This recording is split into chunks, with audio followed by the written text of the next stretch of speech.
தொடுடைய செவி என்பிடையேறியோ துவன்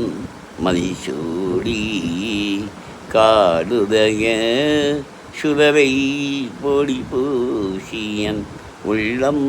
கவர் கள்வன் ஏதுடைய மலரால் முனிநாள் பணி இட்ட அருள் செய்த வீடுடைய பிரம்மாபுரம் மேவிய பெம்மானிவனந்தே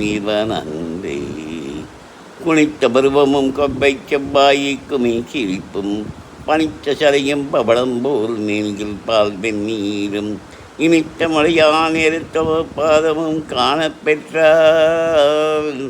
மணித்த பிரபியம் வேண்டுவதே இம்மாநிலத்தே மணித்த பிரபியம் வேண்டுவதே இம்மாநிலத்தே.